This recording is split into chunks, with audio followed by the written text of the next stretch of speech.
Bismillahirrahmanirrahim. Ila ratin Nabi Mustafa Rasulillah sallallahu alaihi wasallam. Alumul Fatihah. A'udzu billahi minasyaitonir rajim. Bismillahirrahmanirrahim. Alhamdulillahirabbil alamin arrahmanir rahim maliki yaumiddin.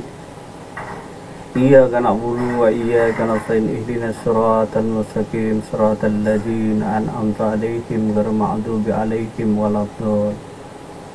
Ilahatin wali Allah. Al-Fatihah. A'udzu billahi minasyaitonir rajim. Bismillahirrahmanirrahim. Alhamdulillahirabbil alamin arrahmanir rahim maliki yaumiddin. Iyyaka na'budu wa iyyaka nasta'in ihdinas siratal mustaqim siratal ladzina an'amta 'alaihim ghairil maghdubi 'alaihim waladdallin. Assalamualaikum warahmatullahi wabarakatuh.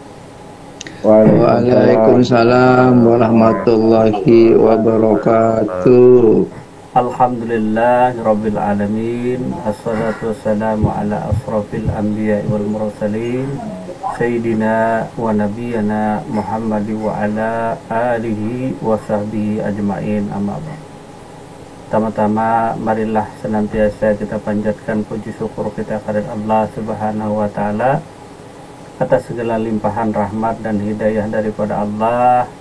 Malam hari ini kita diperjumpakannya lagi majelis kita, dan tak lupa salawat dan salam semoga selalu tercurah karibaan Nabi kita Nabi Muhammad Rasulullah Sallallahu Alaihi Wasallam beserta keluarga, kerabat, sahabat beliau hingga yaumil akhir. Alhamdulillah, pada malam hari ini tema kita adalah tentang sifat salbiah. Nah, jadi pasca wajib malam ini jadwalnya kita klasik. Sifat yang keempat daripada Allah Subhanahu wa taala, yaitu malam ini yang kelima adalah qiyamuhu ta'ala binafsih, berdiri Allah Ta'ala dengan sendirinya. Nah, ini daripada nukilan daripada kitab klasik, daripada kitab Ma'rifatullah. Jadi sifat salbiyah yang menolak yang tidak layak bagi zat, yaitu malam hari ini adalah sifat Allah qiyamuhu ta'ala binafsih, berdiri Allah Subhanahu wa ta'ala dengan sendirinya. Namun sebelum kita mulai, terlebih dahulu kita menyampaikan banyak terima kasih kepada jamaah sekalian, bapak-bapak, ibu-ibu sekalian yang telah hadir malam hari di majelis kita, yang telah meluangkan waktu dan kesempatannya untuk berhadir malam hari ini. Terima kasih yang sebesar-besarnya. Nah, jadi yang menolak yang tidak layak bagi zat Allah, yaitu Allah Ta'ala tentu memerlukan makhluk, memerlukan alam, memerlukan segala sesuatu selain dirinya. Nah, jadi Allah Ta'ala tadi tidak memerlukan segala makhluk dan lain sebagainya tadi, karena Allah Ta'ala bersifat qiyamuhu ta'ala binafsih.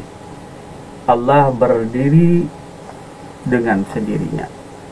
Allah berdiri sendiri, tidak memerlukan kawan berunding dan bermusyawarah, dan tidak pula memerlukan bantuan kepada siapapun dan apapun. Nah, jadi Allah ini adalah qiyamuhu ta'ala binafsih, artinya dia berdiri dengan sendirinya tanpa ada sesuatu yang membantu dan lain sebagainya. Nah, tentu berbeda dengan yang namanya makhluk tadi. Namanya makhluk, apa itu makhluk? Yang makhluk diantaranya adalah wujudnya Allah. Nah, kadang-kadang kita belajar ma'rifatullah lalu kita mempertuhankan wujud. Ini wujud tadi, diri atau batang tubuh, baik lahir maupun batin, itulah wujud adanya Allah. Namun terkadang kita ada kekeliruan, lalu kita menuhankan wujud daripada Allah Subhanahu wa ta'ala. wujud itu adanya Allah. Jadi kalau hendak melihat adanya Allah, lihatlah wujud. Maka nampak adanya Allah Subhanahu wa ta'ala. Namun perlu diketahui, wujud ini bukanlah Allah, tapi tiada lain daripada Allah. Nah, kenapa bisa begitu tadi? Jadi wujud ini bukanlah Allah, tetapi wujud ini tidak lain daripada Allah Subhanahu wa ta'ala. Artinya wujud itu hanya ada daripada Allah Subhanahu wa ta'ala.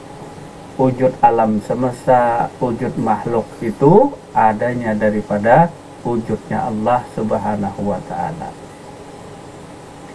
Wujud ini ada karena ada wujudnya Allah. Jadi bukan Allah yang memerlukan adanya tadi atau wujud daripada makhluk, tetapi makhluk itu ada karena adanya Allah. Kenapa wujud ini dinyatakan bukan Allah? Karena wujud ini hanyalah sifatnya Allah. Kalau dalam bahasa sederhana, lalu wujud ini kita namakan makhluk. Wujud itu makhluk juga. Begitu juga af'al Allah adalah makhluk juga. Af'al tadi termasuk makhluk Allah. Zat termasuk makhluk Allah. Asma termasuk makhluk Allah. Maka dari itu, lewat mengenal zat Allah, sifat Allah, asma Allah, dan af'al Allah, engkau mengenal Allah Subhanahu wa ta'ala. Namun kadang-kadang kita keliru tadi, selalu bertuhan wujud. Nah, bertuhan wujud atau bertuhan di diri. Nah, ada kan ya Pak Ijab, ada yang bertuhan wujud, ada bertuhan diri. Nah, tentu hal demikian belum sempurnalah makrifat kita kepada Allah Subhanahu wa ta'ala. Nah, tapi lewat mengenal zat sifat asma af'al Allah tadi, engkau mengenalnya. Nah, kembali pada kajian kita malam hari ini, yaitu sifat Allah qiyamuhu ta'ala binafsih, yang artinya Allah berdiri dengan sendirinya. Allah berdiri dengan sendirinya, tidak memerlukan kawan berunding dan bermusyawarah, dan tidak pula memerlukan bantuan kepada siapapun dan apapun juga.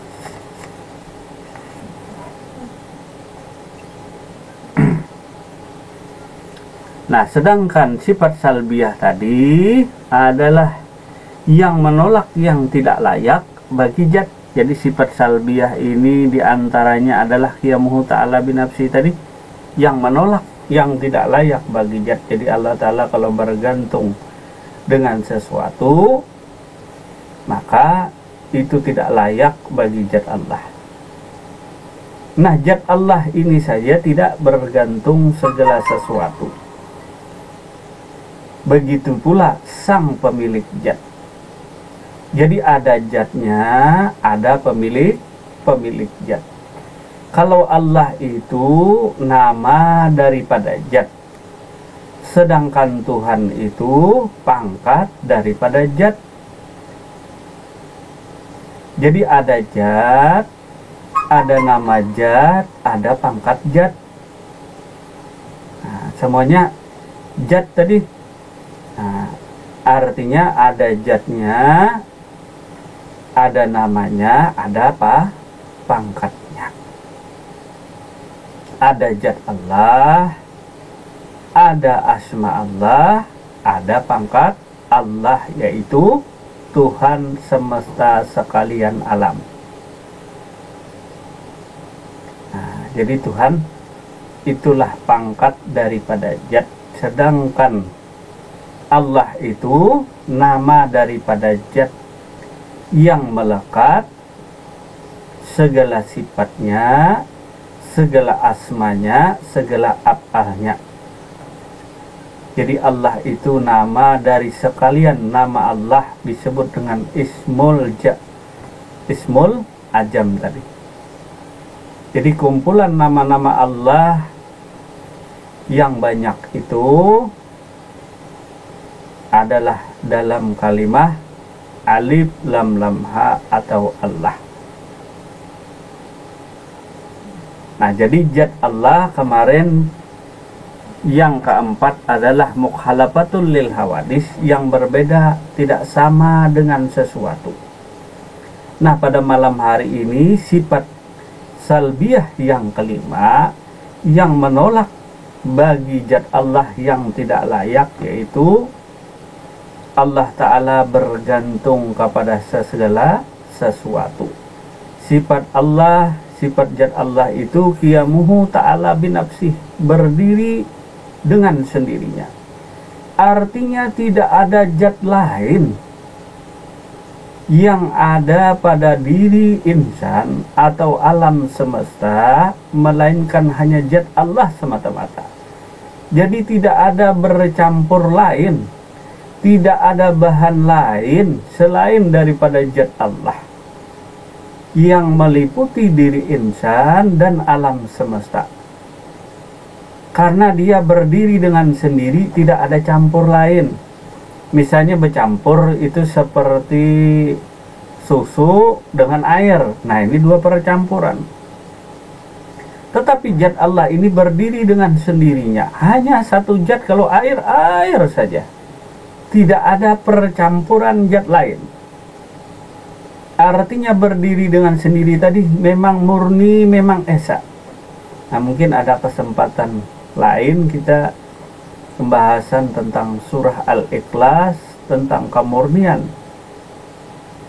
daripada Allah Subhanahu wa Ta'ala, atau keesaan daripada Allah Subhanahu wa Ta'ala.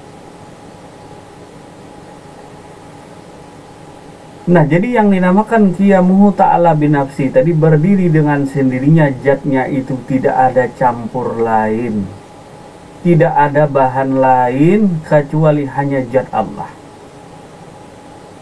Namun kadang-kadang kita pembahasannya tadi Allah Ta'ala tadi cuma sampai di mana Allah tidak memerlukan makhluk untuk melakukan sesuatu, untuk berbuat sesuatu, ya mungkin sudah sering kita dengar.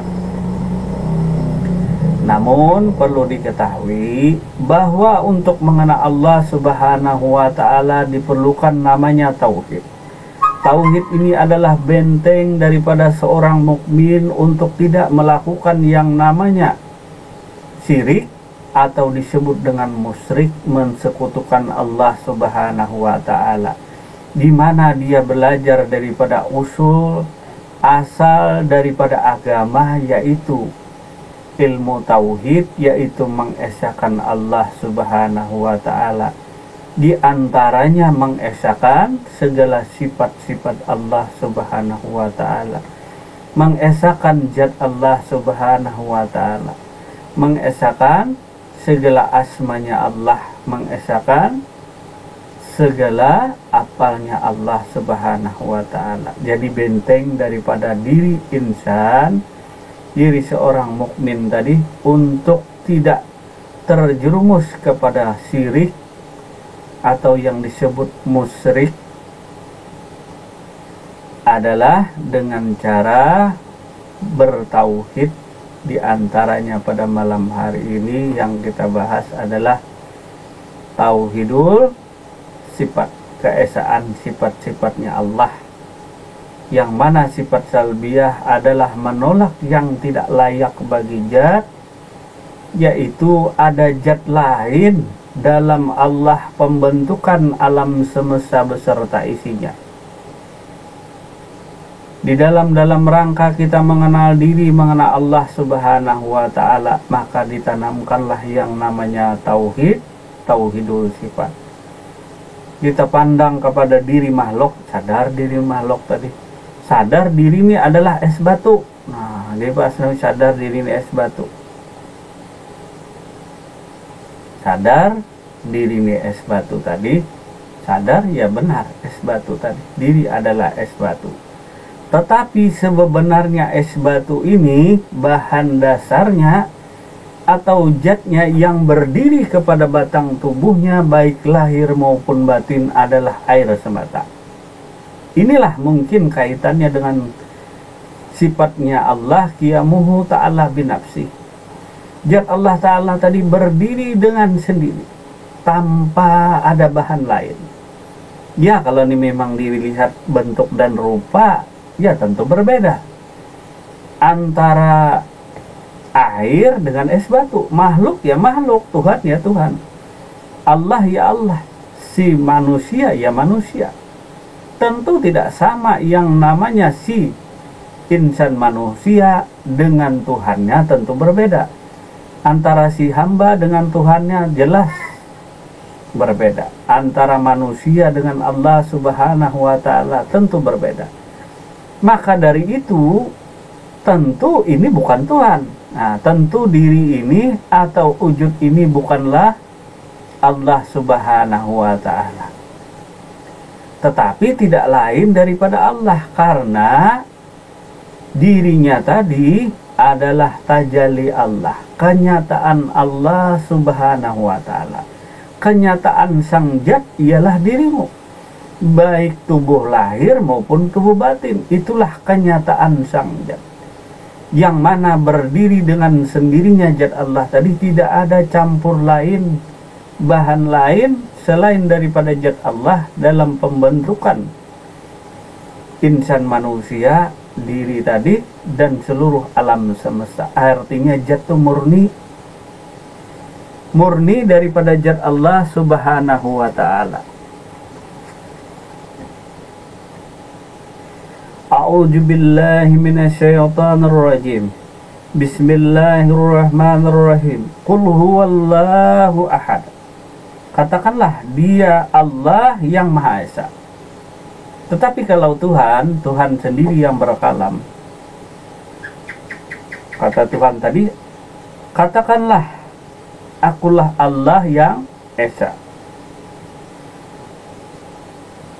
Allahus Samad. Allah adalah Tuhan yang bergantung kepadanya segala sesuatu.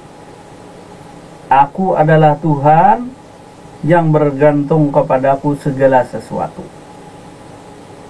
Dia tidak beranak dan tidak pula diperanakan, dan tidak seorang pun yang setara dengan dia. Nah, ini sifat malam yang kemarin, mukhalafatul lil hawadis, berbeda atau tidak sama dengan sesuatu. Nah, pada malam hari ini tadi, qiyamuhu ta'ala bin nafsi, berdiri dengan sendirinya zat Allah, di mana bergantung segala sesuatu tadi kepadaku, kata Allah adalah Tuhan yang bergantung kepadanya segala sesuatu. Ini setelah ditafsir tadi. Tetapi kalau Tuhan, aku adalah Tuhan yang bergantung segala sesuatu kepadaku. Ya zat, ya sifat, ya asma, ya af'al tadi bergantung kepadaku. Sifat mana? Ya diri kita sifat. Alam semesta ini sifat Allah. Diri kita ini sifat Allah. Yang bergantung sifat tadi kepadaku, kata Allah. Bahkan af'al tadi bergantung pula kepadaku. Tanpa ada aku tidak adalah af'al tadi. Tanpa ada aku tidak adalah zat tadi. Tanpa ada aku tidak adalah asma atau nama. Tanpa ada aku tidak adalah perbuatanku.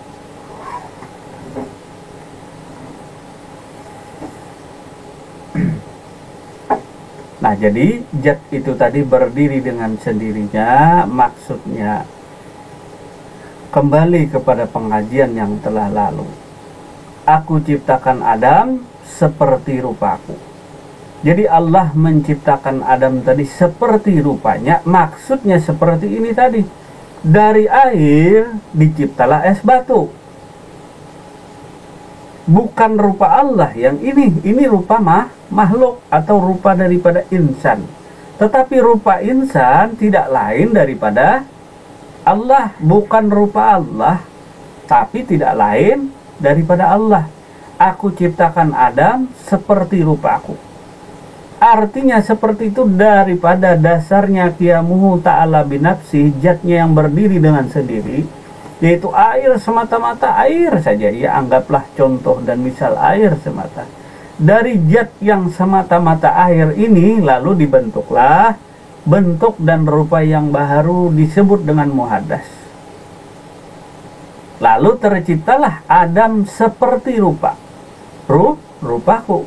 Seperti ini tadi maksudnya daripada tajalli, daripada zat Allah yang berdiri dengan sendirinya, seutuhnya diri si Adam, diri si insan manusia ini diliputi oleh zat Allah. Semata-mata hanya zat Allah. Nah, ini pun kadang-kadang susah kita mencerna.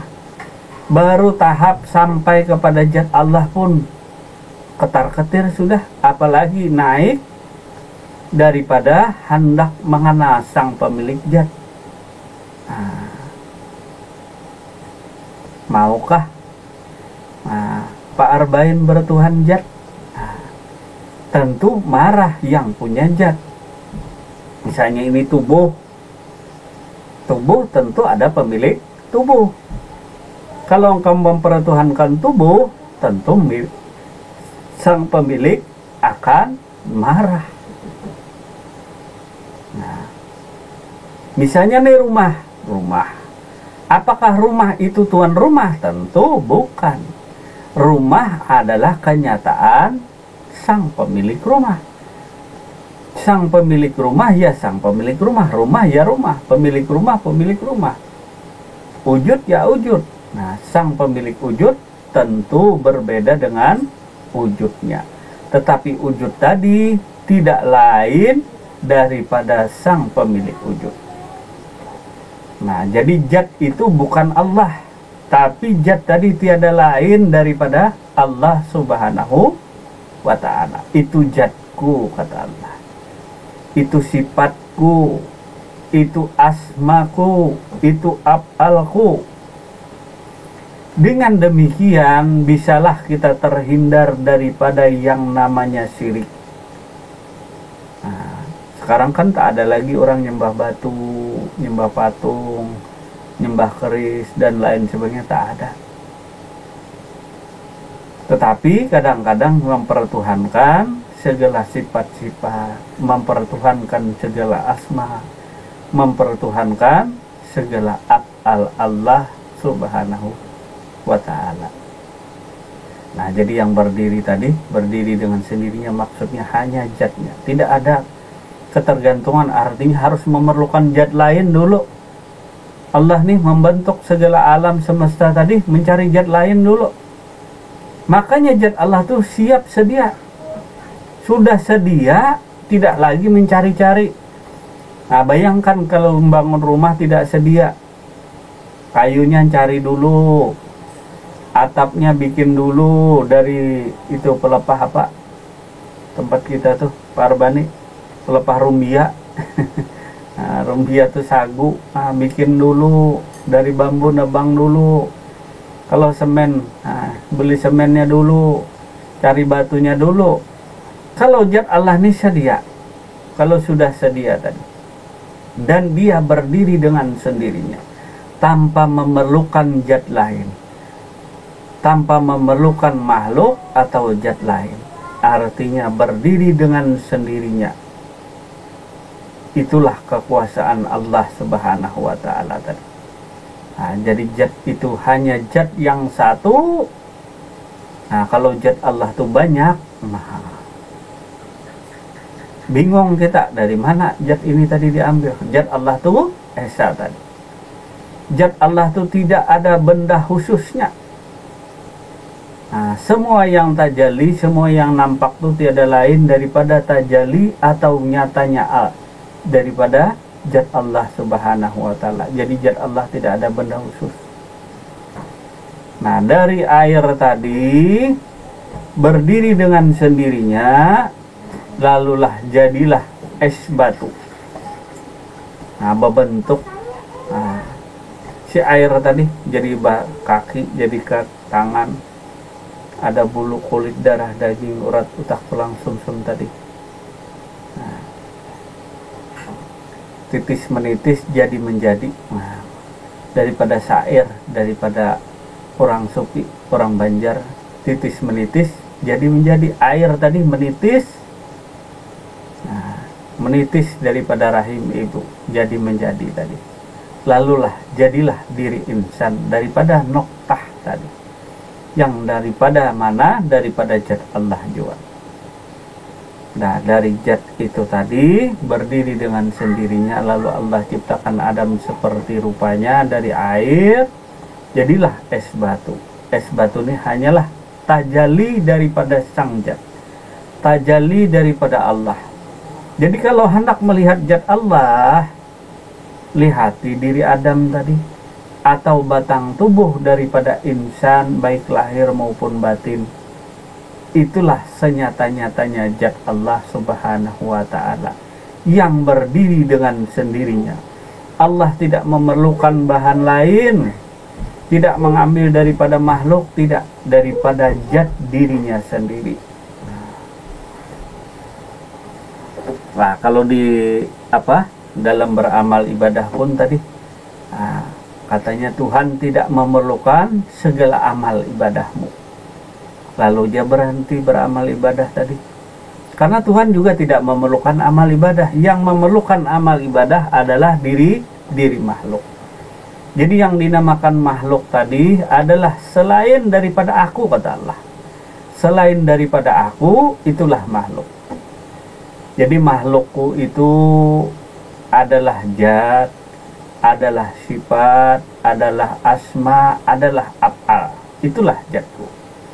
Kalau kita termasuk di mana? Termasuk daripada zat, sifat, asma, af'al tadi. Maka dahulu sebelum belajar ilmu ma'rifat itu harus tuntas dulu belajar ilmu tauhid tadi.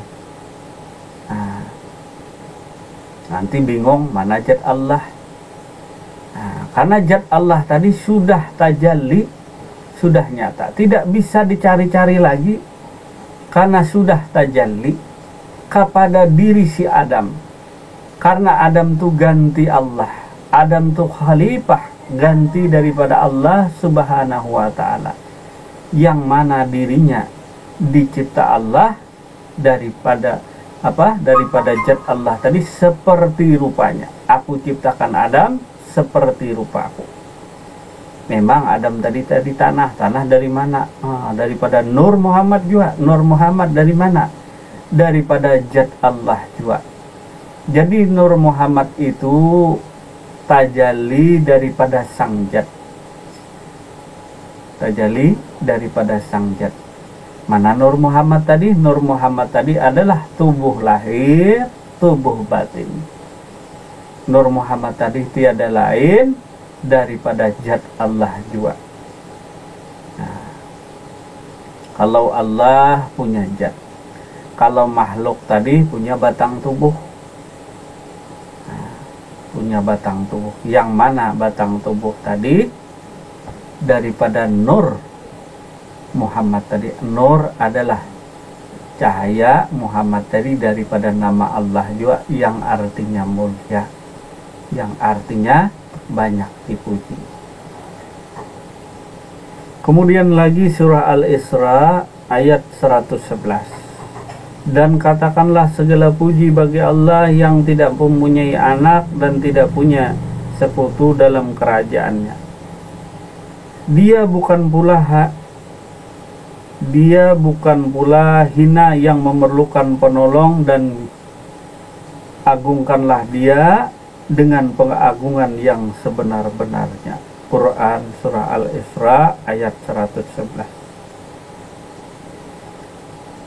Wahai manusia, kamulah yang memerlukan Allah, dan Allah dialah yang maha kaya, tidak memerlukan segala sesuatu, maha terpuji. Quran surah At-Fatir ayat 15. Nah, jadi yang memerlukan Allah ini adalah makhluk. Nah, jadi yang namanya makhluk tadi mana? Ya zat, ya sifat, ya asma, ya af'al. Nah, kalau diri manusia ya makhluk juga, alam semesta beserta isinya ya makhluk juga. Jadi walaupun engkau tidak beramal ibadah, Allah Ta'ala tadi tidak ada pernah rugi, kada pernah rugi si Allah ini tadi. Nah, tidak pernah rugi tadi. Engkau beramal pun tidak ada memberi bekas kepada Allah Subhanahu wa Ta'ala. Yang memerlukan Allah tadi adalah makhluk. Sedangkan makhluk ini adalah tajalli Allah. Lewat mengenali diri si makhluk, engkau mengenali Tuhanmu. Ini makhluk tadi disebut wujud Allah, disebut Nur Muhammad, ia makhluk. Disebut zat Allah karena diri tadi berasal daripada sang zat. Lalulah jadilah mata, telinga, kaki, tangan, jantung, paru-paru si makhluk tadi. Yang semuanya itu tiada lain daripada zat Allah. Maka mereka dengan sedia akan memuji kebesaran Allah Subhanahu wa Ta'ala. Mata daripada zat Allah, mulut, kaki, tangan, seluruhnya itu daripada zat Allah, atau bagian-bagian terkecil daripada Nur Muhammad tadi. Ya hati, ya jantung, ya paru-paru, seluruh anggota batang tubuh, baik lahir maupun batin, itulah Nur Muhammad. Sebenarnya Nur Muhammad tiada lain daripada zat Allah. Zat Allah ini senantiasa memuji keagungan dan kebesaran daripada Tuhannya. Jadi sang zat ini memuji akan sang pemilik zat atau ampunya zat. Malikin nas, akulah raja manusia tadi. Ini si manusia dari ujung rambut sampai ujung kuku, ini si manusia. Inilah si makhluk tadi. Yang mana makhluk? Mata, telinga, kaki, tangan, bulu, kulit, darah, daging, urat, otak, tulang, sumsum nih. Inilah makhluk. Jadi yang namanya diri kita tuh makhluk seluruh batang tubuh. Yang taat dengan Tuhan tuh seluruh batang tubuh. Bukan hanya hati atau mulut saja. Kadang-kadang mulut saja, hati tidak. Kadang-kadang cuma hati, batang tubuh tidak menyertai. Begitu pula nyawa tadi. Nyawa seperti penglihatan, pendengaran, kuasa, hidup, tahu akan sesuatu tadi. Melihat, mendengar, berkata-kata. Nyawa pun memuji akan kebesaran daripada Allah Subhanahu wa Ta'ala. Jadi nyawa tadi memuji kepadaku. Kemudian si roh pun tadi sama. Kemudian akuan diri tadi, tundukkanlah kepada akuan daripada Tuhanmu tadi. Nah, jadi sebenarnya kembali kepada awal yang namanya innalillah. Diri ini tadi laksana es batu, diri makhluk, innalillah. Sesungguhnya yang pertama, dia tidak memiliki pengakuan apa-apa. Supaya sadar diri tadi. Pertama-tama dirinya bukan apa-apa, bukan siapa-siapa. Artinya tidak ada dirinya sama sekali. Asalnya tadi yang ada tuh hanya Allah semata. Yang ada tuh hanya zat Allah semata. Allah hendak minta kenal, lalu dikenyalah makhluk yang namanya Nur Muhammad tadi. Dari Nur Muhammad tadi terciptalah alam semesta beserta isinya. Itu diri kita. Nah, supaya mengenalnya tadi. Setelah mengenalnya, bertauhidlah dia. Setelah mengenalnya, bertuhanlah dia, menyaksikanlah dia, melihatlah dengan Tuhannya. Barulah ada iman dan ketakwaan. Kalau beriman dulu tidak melihat dan menyaksikan, apa yang kita percayai? Misalnya Pak Asnawi katanya melihat orang tabrakan, tapi tak melihat. Lalu ditanya orang, jam berapa tabrakannya, mobil apa yang tabrakan, berapa korbannya? Apakah bisa dikatakan beriman ketika kita belum melihat dan menyaksikan? Tentu tak bisa.